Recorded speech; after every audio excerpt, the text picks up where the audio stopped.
Seconds and counting. We are go for Apollo 7 at this time.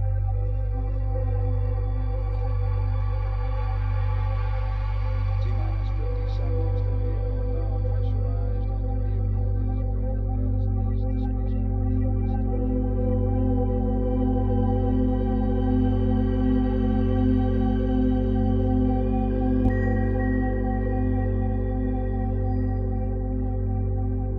All right, everybody, our next speaker is a gentleman who has so much material that he'll be actually doing another talk tomorrow as well.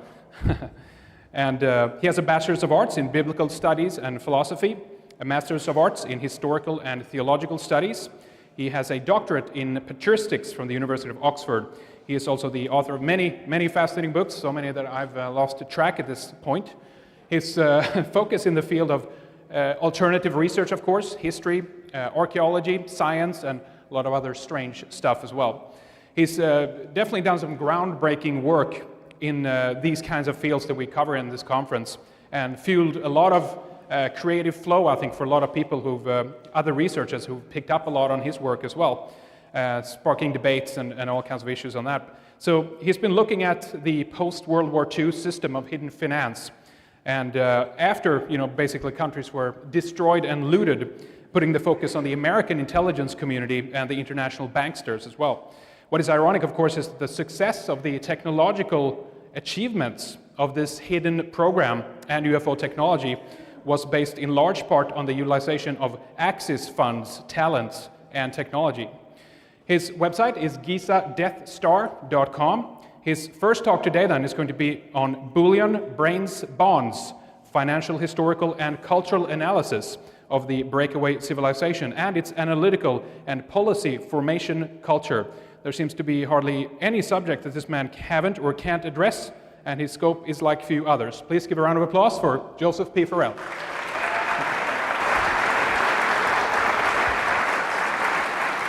Thank you.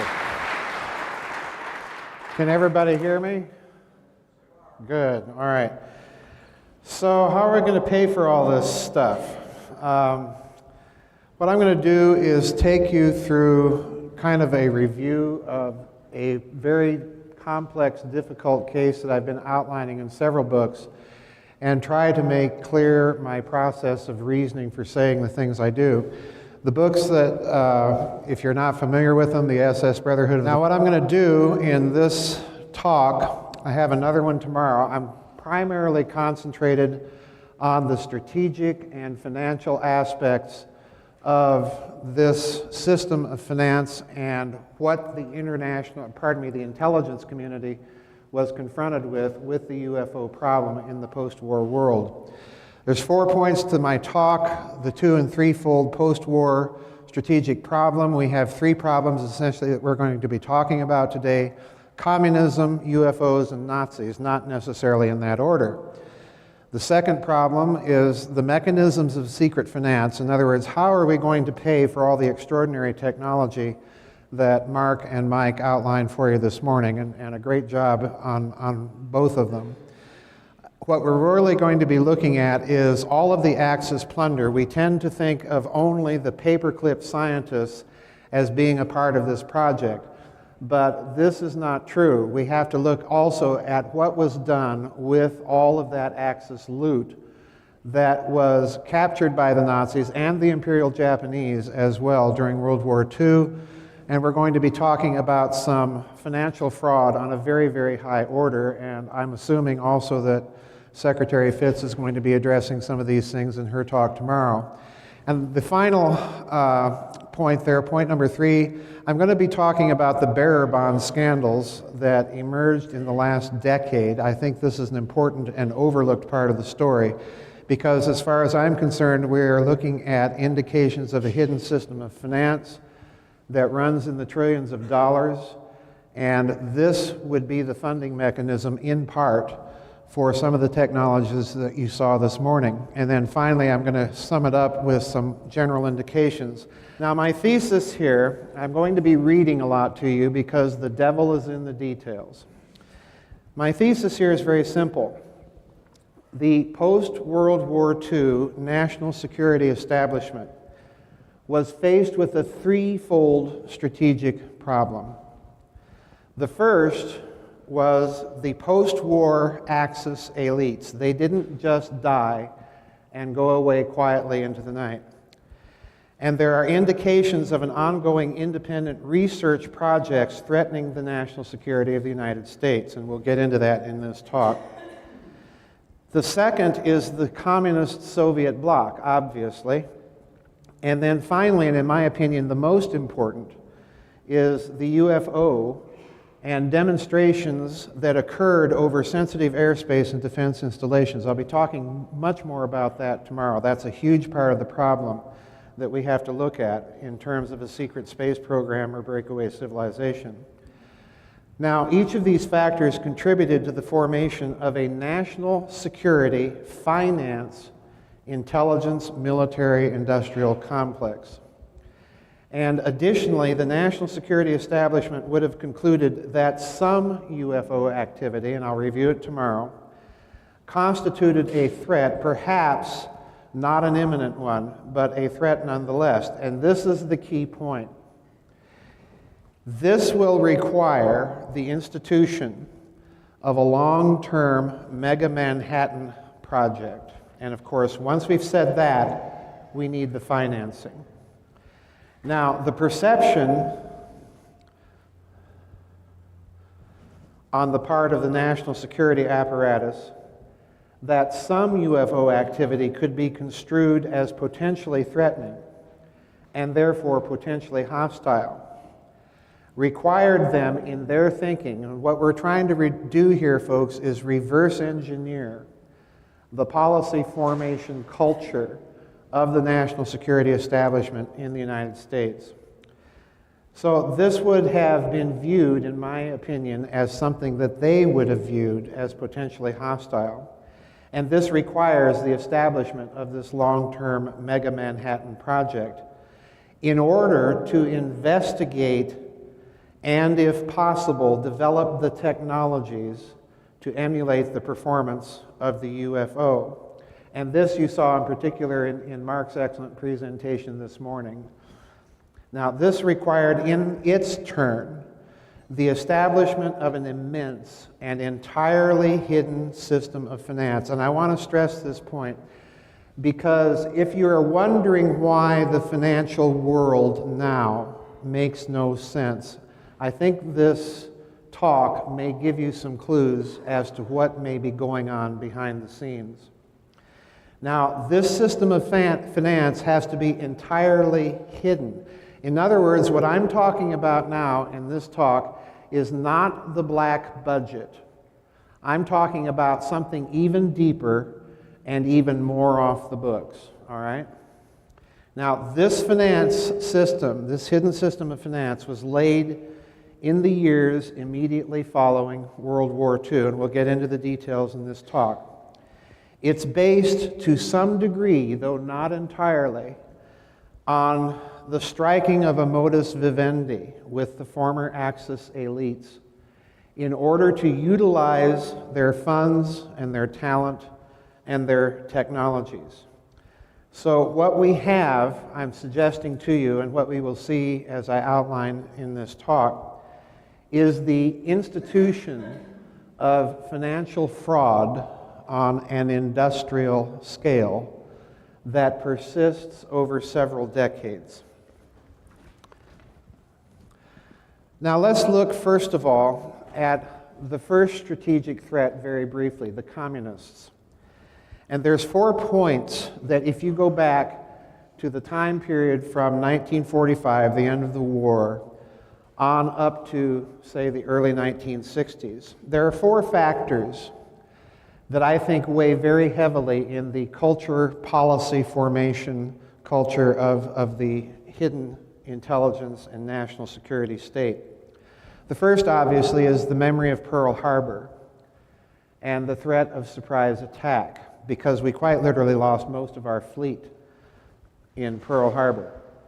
And the second factor coupled with this is the advent of new technologies and weapons of mass destruction, the atom bomb in 1945 and then again the hydrogen bomb in 1952, And then the third thing that we need to consider here is you couple this technology with the German V2 development, the development of ballistic missiles, which was underway. We knew this in the Soviet Union, and we certainly were doing it as well. This meant that the threat of surprise attack was very real. It was a very real thing that they had to consider. And then the fourth factor, of course, in 1957 was the Russians launching Sputnik. Because, of course, theoretically, the potential was if you can orbit a satellite, then you might be able to orbit nuclear weapons and literally rain destruction down at a moment's notice. Now, all of this leads to this gentleman here and the development of what was called the open skies policy. If you're dealing with communists, UFOs, and possibly some independent group developing exotic technologies, you have to know where it's coming from and what they're up to. So you have to develop a crash program to create the technologies to monitor all of these types of developments. And it falls to Richard Bissell. By November 1954, President Eisenhower had made the spy satellite program official. And CIA Director Allen Dulles informed Bissell that he was to manage it. So stop and consider now. You have the man in charge of covert operations like the U-2 flights, in charge of covert operations like the Bay of Pigs, and now he's also in charge of technological development. So bear this in mind. There is a close association between the development of these secret space technologies and covert operations. The problem lay in financing such a crash program and keeping it entirely secret. And Bissell and Dulles decided that the money would come from the Contingency Reserve Fund, the usual funding source, here it comes, for covert activities. And Bissell drafted a memorandum to that effect for Eisenhower's approval.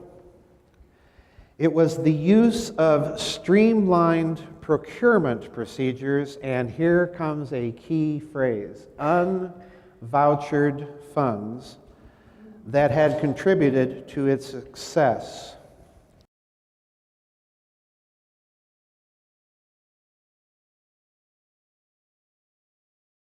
This was developed by iTech, whose founders put up only a modest amount of money, while Lawrence S. Rockefeller and other Rockefeller family members furnished most of the funds required for the first few months of operations, unquote. So what do we have? Well, first of all, notice that you have now a direct corporate and finance and intelligence community interface at the very top or the very pinnacle of the American banking system. Secondly, you have the use of unvouchered funds, whatever those are, which implies the possibility, as yet, we haven't really argued that case fully yet, but it implies the possibility that we're now dealing with a hidden system of finance. And the third thing that we notice is that covert operations and covert black projects are being coordinated not only at an extremely high level, but by the same man. Now, let's go to the second component, the Nazis. This is such a crucial part of the story, I cannot emphasize it strongly enough. This gentleman here is General Major Reinhard Gehlen. He was the head during World War II of an organization that was called Fremde Heere Ost, which means Foreign Armies East. In other words, this German general was in charge of all of the military intelligence of Germany's Wehrmacht on the Eastern Front throughout all of World War II. And by Eastern Front, in intelligence terms, meant not only inside of the Soviet Union, but deeply inside the Soviet Union, and also Eastern Europe. Now, this gentleman, as the war was winding down, approached the American general Siebert, and through Siebert was negotiating with Allen Dulles, who was the station chief of the OSS in Zurich, Switzerland. And what the negotiation was basically attempting to do was he was trying to maintain his military intelligence network and system entirely intact after the war, with him running it. Now listen to this. These are the terms of the agreement that were worked out with the leaders of American intelligence during World War II and put into place after World War II. And here I am quoting directly from General Galen's memoirs. Okay? Number one, a clandestine German intelligence organization was to be set up using existing potential. In other words, we're keeping the Nazi intelligence network in place to continue information gathering in the East just as we had been doing before. The basis for this was our common interest in a defense against communism. Number two, the German organization was to work for or under the Americans, but jointly with the Americans. Number three,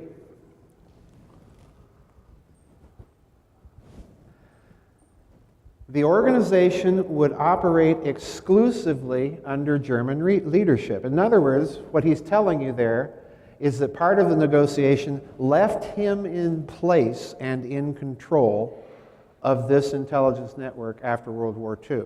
And eventually this intelligence service is rolled into the West German Bundesnachrichtendienst to become its intelligence service, which remains their version of the Central Intelligence Agency to this day. So in other words, there is a direct connection between this wartime Nazi intelligence organization then and German intelligence now. This was the man that founded it.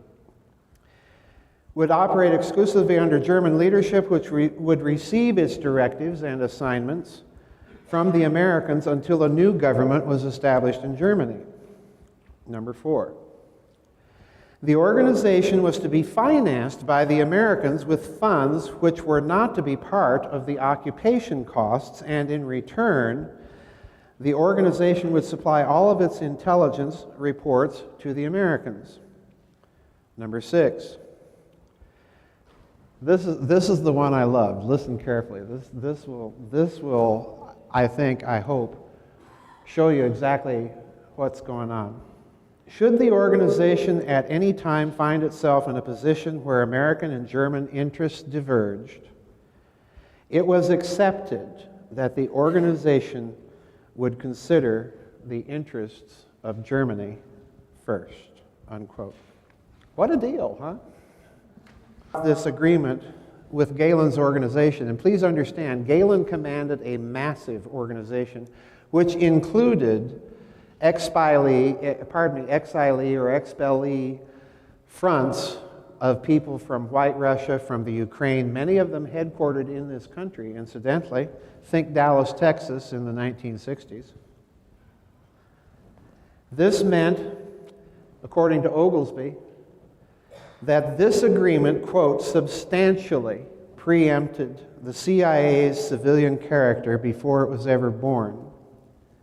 Thus, whatever the CIA was from the standpoint of law, it remained, from the standpoint of practical intelligence collection, a front for a house of Nazi spies, unquote. And this is true. Quote, during the first years of the CIA under Rear Admiral Roscoe Hillenkoetter's administration, Galen's reports and analyses were sometimes simply retyped onto CIA stationery and presented to President Truman without further comment, unquote. There's another problem. And the problem are the indicators that somewhere in the world the Nazis continued to develop the very technologies that they were working on inside the Third Reich during World War II. So this brings us to the next point on the talk. In the coming slides, I'm going to outline the Ronald Richter problem, as I like to call it. This is Dr. Richter over here. Talk about, because in 1951, Juan Perón called a press conference, introduced Dr. Richter, and said that Argentina made the grand announcement that Argentina had solved the problem of the hydrogen bomb.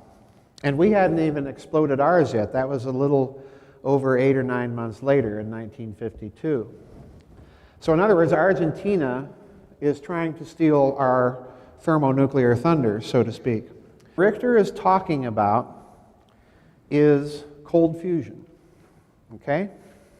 Now, over 3 decades later, the idea of a lattice interaction with the zero-point energy is now the theory that scientists are beginning to look at seriously as the theory that explains cold fusion. And it's called lattice-assisted nuclear reaction. Lattices, cell structure, same thing.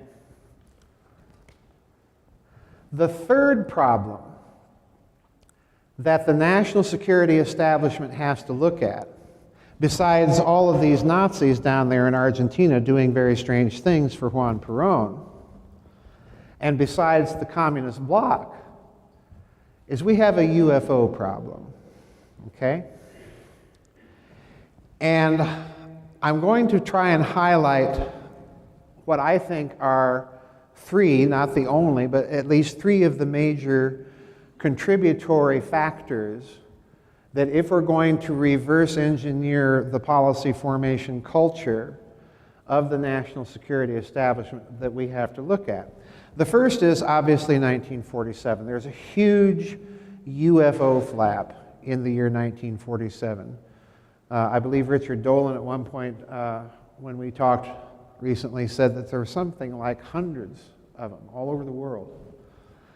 Remember, 1947 is also the year that President Truman signs the National Security Act, creating the CIA and the NSA into law. And as we're going to see a little later on, 1947 is a crucial year financially. All right? Lading offered the first assessment. He thinks that some of it may be coming from off-world simply because we don't have the production capacity to produce all of these UFOs seen all over the world, oftentimes in the same time frame.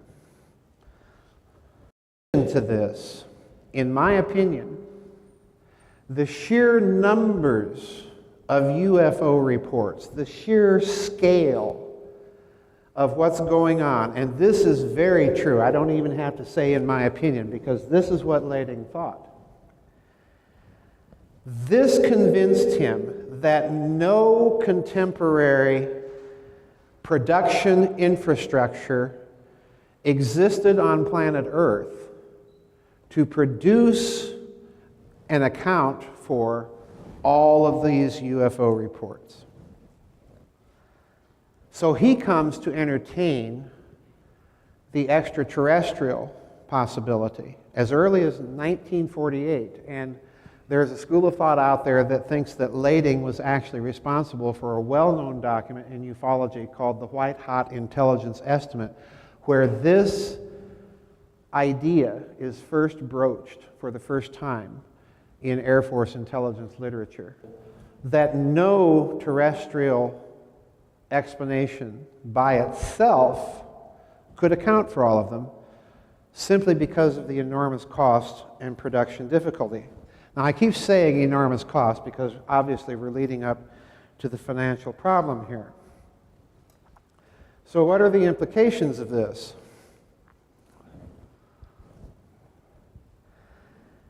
This means the United States national security military industrial finance complex is confronted by a triple threat: communists, Nazis, UFOs. And that his response has to do four things. First of all, it has to develop technologies that can do triple duty, dealing with all three potential threats, not the least of which is finding out, if possible, where they're coming from and what they're doing.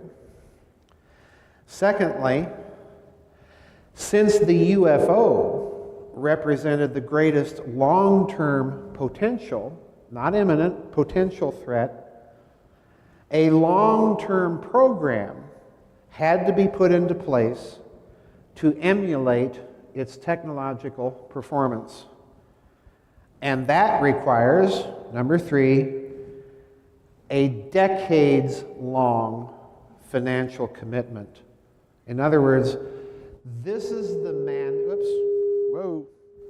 This is the Manhattan Project on steroids. The Manhattan Project lasted 3.5 years. It cost billions of dollars, in 1945 dollars, incidentally. This is a problem that's going to require decades and funds in the trillions of dollars for decades. The fourth thing that it requires, therefore, is not only secrecy regarding the technological research aspects of it, but it will require extreme secrecy in the funding mechanism for it. So now we're finally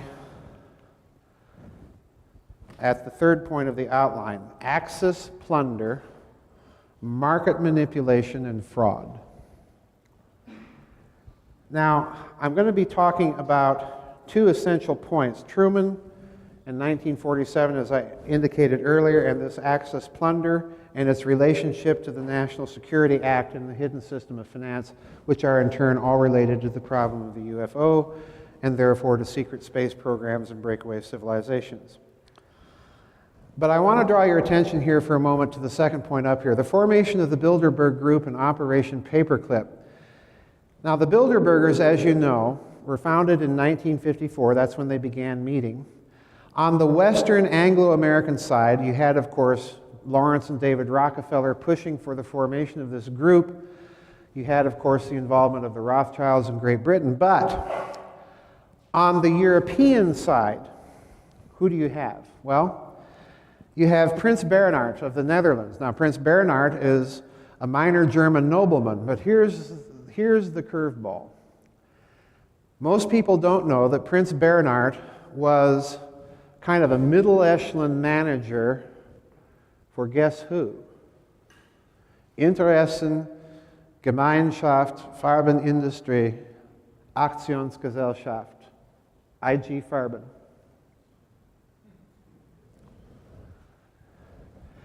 And one of the chief attendees at those early Bilderberg meetings was one Dr. Hermann Josef Abs, at that time CEO of Deutsche Bank. During the war, Dr. Abs was the head of a small handling bank in Berlin. But this handling bank that he was the head of was the bank that handled all public accounts of the Reich government. In other words, that's the man signing Adolf Hitler's paycheck as Reichskanzler. Okay? That's the guy. So in other words, it looks to me like what the Bilderberg Group is it's the financial aspect of Operation Paperclip. It is, in other words, the coordinating body that's going to move all of this Axis plunder into the Western system of finance, be kept all off the books, and some of it diverted into covert operations, some of it diverted into black projects, and then some of it funneled back to Europe in the form of American aid.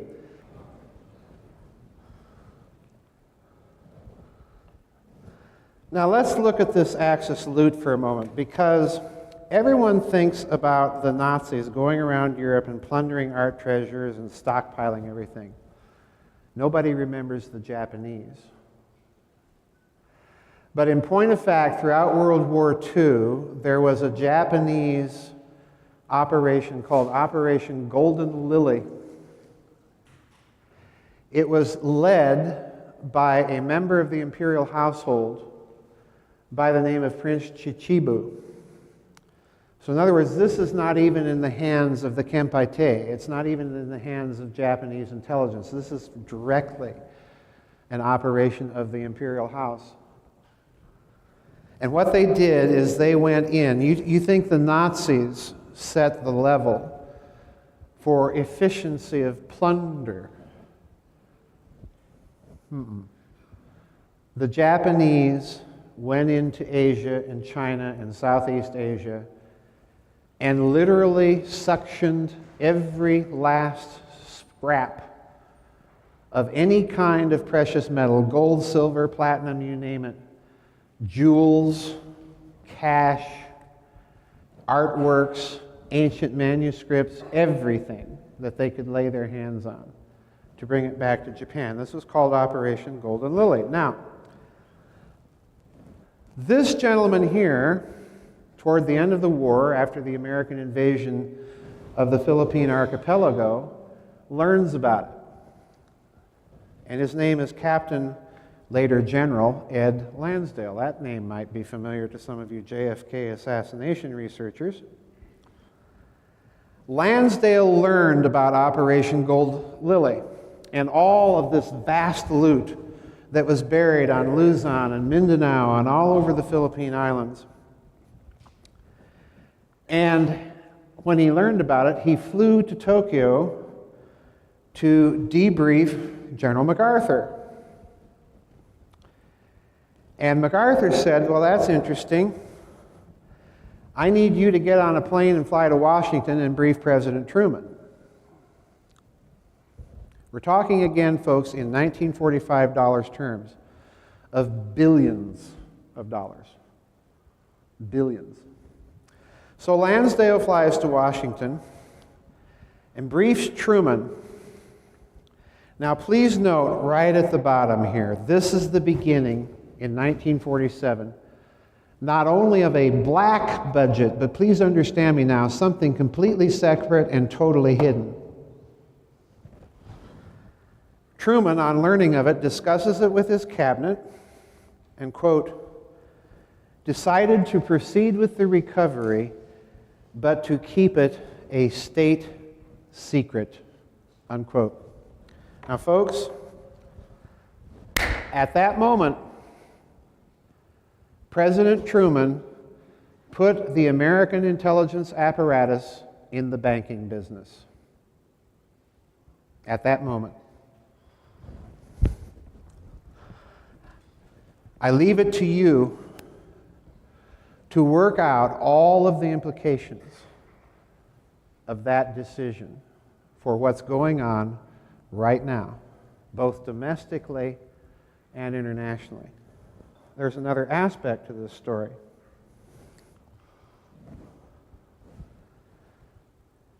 This is what the Seagraves themselves state in Gold Warriors on page 3 a little later on.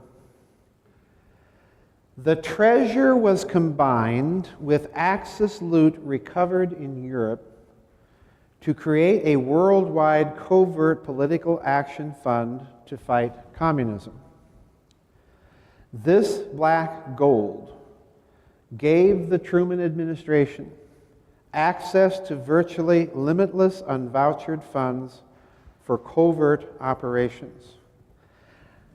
But I believe it goes beyond mere covert operations because, as I put it down here at the bottom of the slide, the sheer scale, when you combine that Japanese loot and that Nazi loot, suggests to me, given the threefold strategic problem that we're facing, that much more than communism or covert operations against it, or even post-war Nazis or whoever else, but that the UFO was a long-term problem.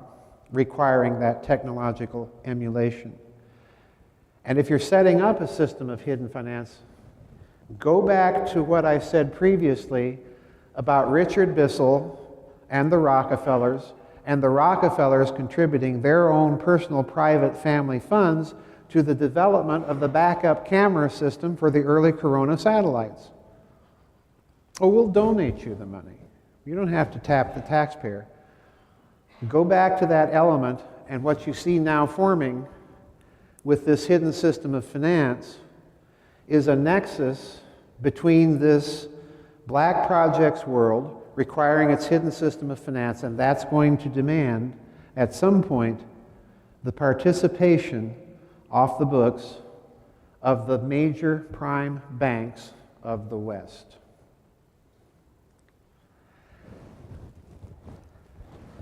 It in turn implies something else.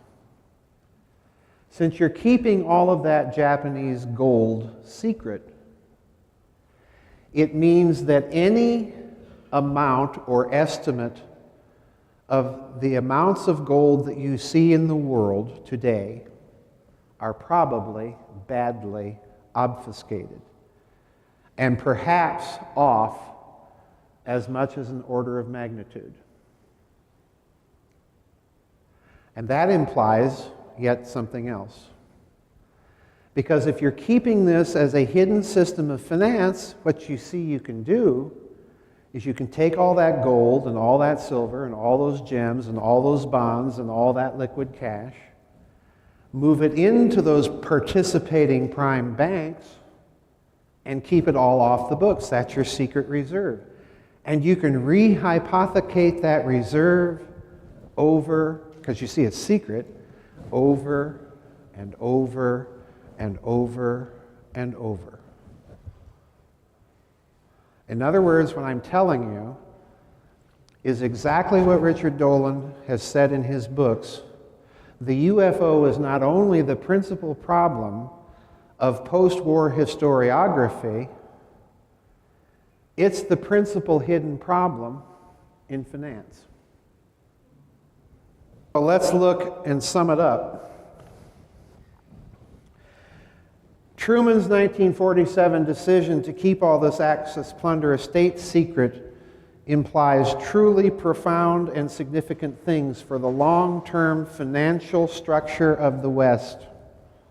Number one, it implies the intelligence national security complex now entered the realm of international finance and banking directly. Number two, it implies that the intelligence community had to have, at a lower level of complicity, the participation of prime banks around the world to make such a system work. What I've just told you is that they are participants in a system ultimately involving fraud. Thirdly, it implies the further complex interface of the American intelligence national security oligarchy. After all, we're not going to be able to recover all that Axis loot without them telling us where it is. And they're going to drive, trust me, a hard bargain.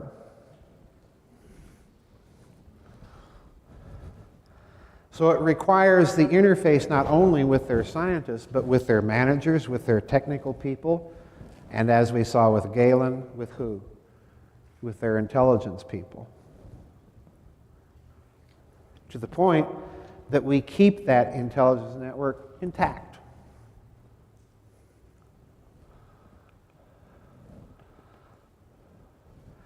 The fourth thing it implies is the creation of a vast secret mechanism of finance, totally unaccountable to the public and their institutions of government, and increasing the dominant financial concern of the American federal government. Fifthly, it implies the creation of a vast secret mechanism of finance capable of the manipulation of markets, for example, the bullion markets. And finally, points 6 and 7. it rationalizes almost perfectly why there is such widespread numerical discrepancies in the various estimates of the amounts of various types of bullion actually in existence, allowing you to manipulate those markets. And 7, it rationalizes a hidden reason for the formation of the Bilderberg Group between the Rockefeller interests representing the new financial intelligence complex and Prince Bernhard, former manager of IG Farben Industry, and the consistent presence of Dr. Hermann Josef Ops, CEO of Deutsche Bank, at an early stage of the Bilderberg meetings, which becomes the mechanism for coordinating the movement of European Axis plunder directly and secretly into Western banks. So, let's go to Japan by way of Nazi Germany. Shortly after the war started, this isn't on the slide, shortly after the war started, Obergruppenführer Reinhard Heydrich, probably the most vile man in all of the Third Reich, bar none, issued a top secret memorandum that the SS was going to begin, and please note my words carefully because I'm citing the English translation of this German document, was going to begin the unauthorized industrial scale production of English pound sterling notes, unquote. So in other words, he's telling you that the Third Reich is going into the counterfeiting business on a major scale. This is not a couple guys with a printing press in their garage and throwing their paper money, their counterfeit paper money, into the washing machine to age it. No, this is huge. But the Germans, being Germans, were clever about this. They insisted that their product be absolutely undetectable. In other words, you could not distinguish a German-produced pound sterling note and the real thing. So they tested their product by having a gentleman go to Switzerland, to a Swiss bank, trying to cash and convert some of these counterfeit pound sterling notes to other currency. And of course, the Swiss banks knew how to tell what was suspicious or not, passed the muster. By the end of the war, depending on which estimates you read, by the end of the war, Great Britain had somewhere between 150 million to 300 million, nearly a third of a billion, pounds sterling counterfeit notes in circulation that were so good that the Bank of England had to recall that whole series of designs of pound sterling, redesign their currency, and issue new currency. And they had to honor the counterfeit notes. That's how good it was. And the Germans also figured out, hey, a fellow in Germany by the name of Friedrich von Schwendt figured out that you could use this system not only as a system of economic warfare against the United Kingdom, but hey, this is a wonderful source for funding our covert ops and our secret research. Isn't that handy? So now let's look at Prime Minister Tanaka in Japan. Of course, you all know that Japan, since the end of World War II, has been basically a satrapy of the United States. Now, Prime Minister Tanaka was faced with Japanese bonds that were coming to maturity, and he didn't have the money in the finance ministry, so what he decided to do is he's going to issue new bonds to the bondholders. I'll swap the paper. And these are very clever bonds. Pay attention to this one.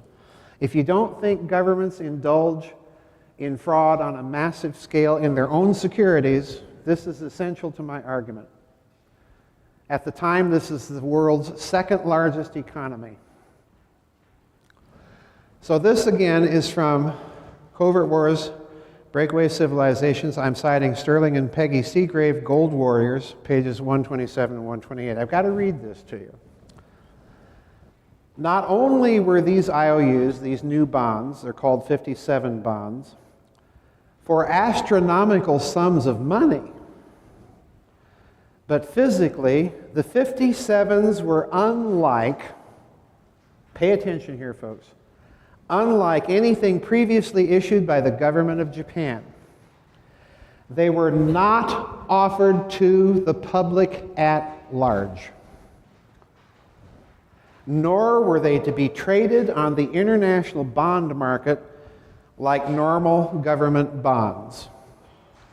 So only the holders actually saw them.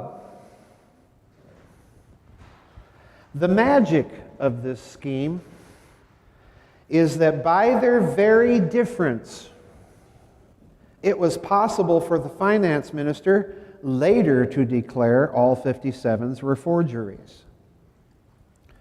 Only certain ones were selectively and very secretly renegotiated, here it comes, at a discount. Those who paid for their original government bonds and were then forced to exchange them for 57s were thus swindled twice. So in other words, they're even robbing from the super rich. These bonds were for astronomical sums of money. They were sold on a market that was completely separate and hidden from the normal bond market. So look what that implies. Let's summarize it here. They're issued for astronomical sums of money. They're issued with peculiarities and other flaws, allowing them to be subsequently denounced as forgeries and counterfeits by the very government that issued them. They're, number 3, not sold in any public bond market offering, thus implying that they're sold on a completely hidden and secret bond market. 4, the issuance of such bonds implies by the nature of the case the necessary participation of some prime banks in the scheme. And 5thly, the creation of such a scheme, the issuance of such bonds, means that a mechanism is being created here to defraud or harvest the wealth of the very rich and super rich. So, with this in mind, let's look at the bearer bond scandals that dropped right off the radar screens of the major media almost as soon as they were reported. And I want you to look at one of these fake bonds up here. What do you see? Well, first of all, it's for $1 billion. It's got a serial number, AP11 071035, AP11. It's issued, supposedly, by an East Asia securities trading firm that genuinely exists. This is a red seal designed to kind of imitate the red treasury seal of a United States note called Money World. It's got the picture of the president on the obverse who said, hey, let's go to the moon.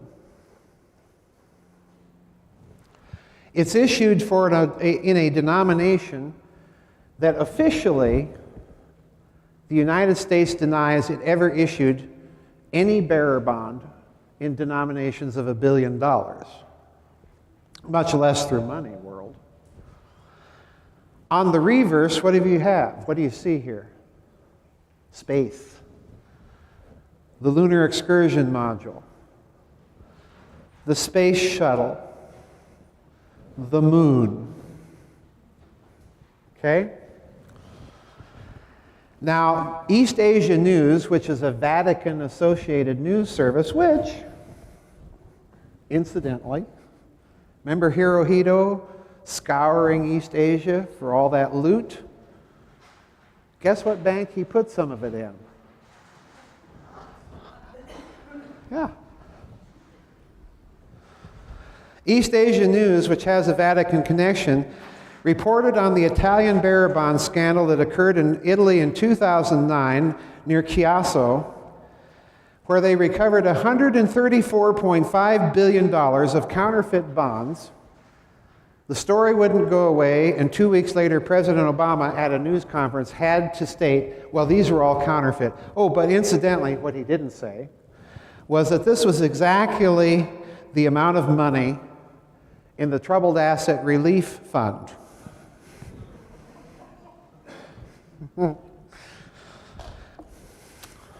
Okay? Now, I'm going to suggest to you something very significant about this bond.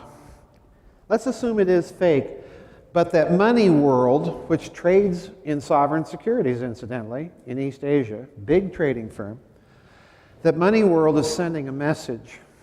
What's the message? Well, I'm going to suggest to you it's this. If you're going to set up a hidden system of finance using fraud and counterfeiting and Axis loot and a bunch of other stuff,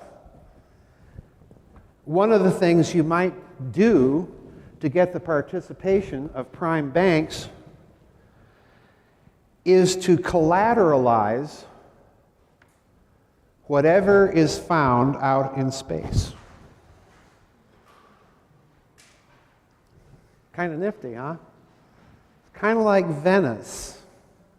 Kind of like Venice. We want to send some ships to the east and get some spices, trade some things. We need a loan. And the banks on the Rialto say, sure, give us a certain share of the profits of whatever it is you bring back.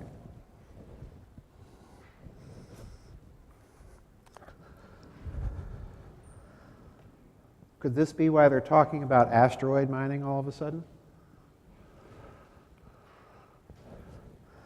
In Spain and Italy, the bearer bonds look different. Note the fake serial number, G, 111111 and G, based on the $100,000 bill, gold certificate, the Wilson bill, that's only used between Federal Reserve banks, denominated in $1 billion. These are what they looked like in the Spanish recovery with their little coupons down here. In Spain, in 2009, $1.65 trillion worth of these these gold-backed bearer bonds denominated in $1 billion each were seized by Spanish financial police in Spain. And in Italy, that amount was $6 trillion. Who has that kind of pocket change? These were, incidentally, printed with the name Federal Reserved bonds. Prime Minister Tanaka, huh? What a guy. But consider the implications. Federal Reserve, well, it's a private company. Can private companies issue bonds? Sure.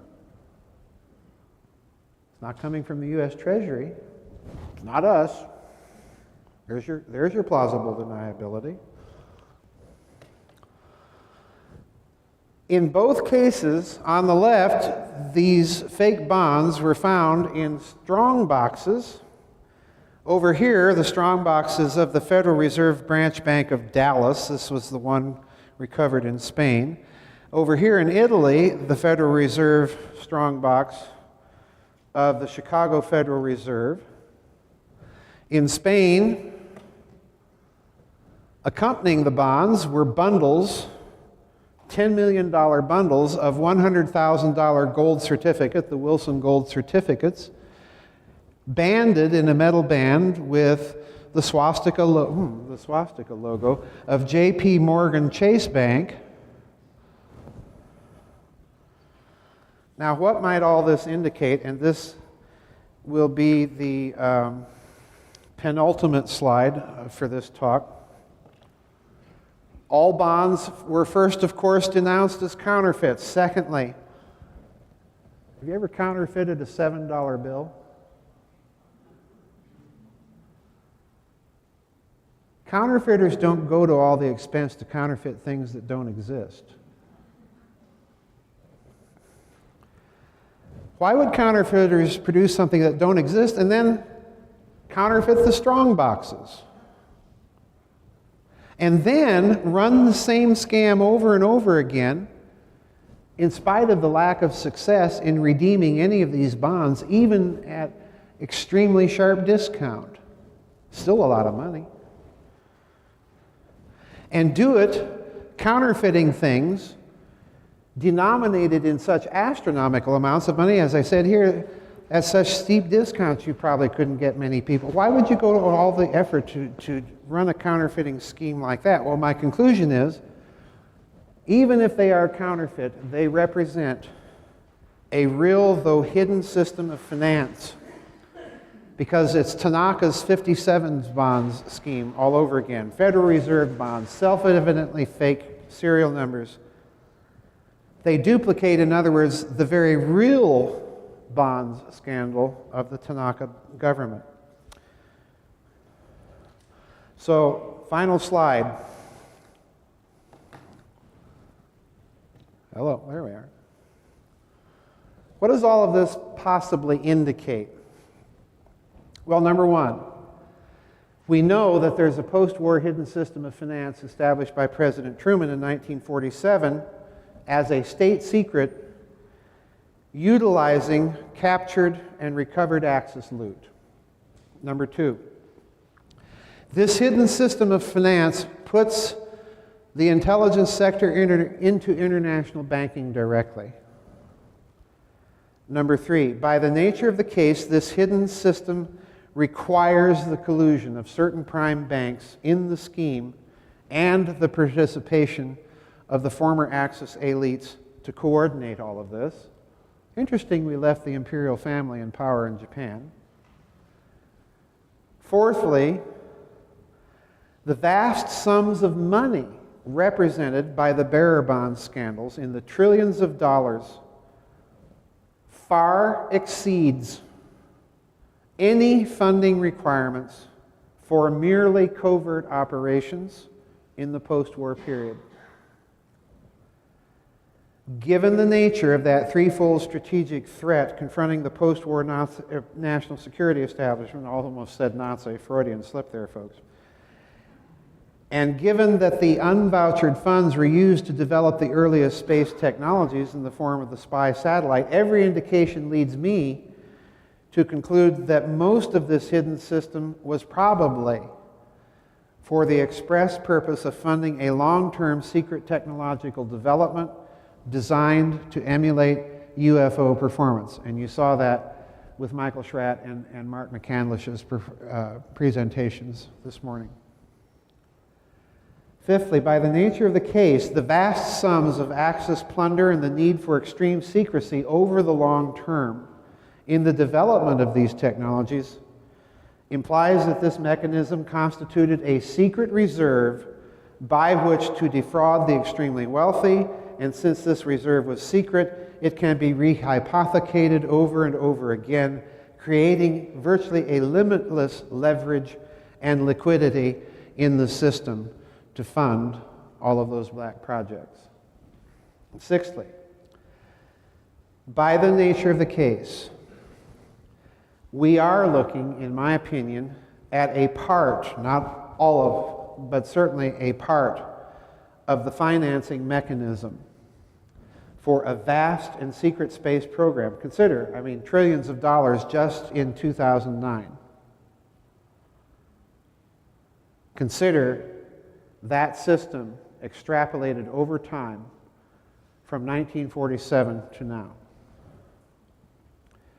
To ignore the history then of the UFO, you're also, if you ignore the UFO, you are unable really to make sense out of the financial system.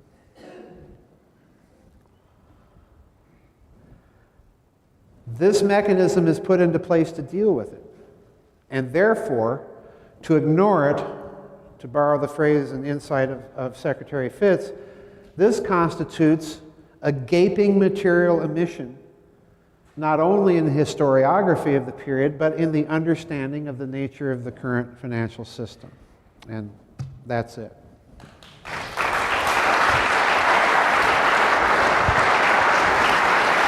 Thank you.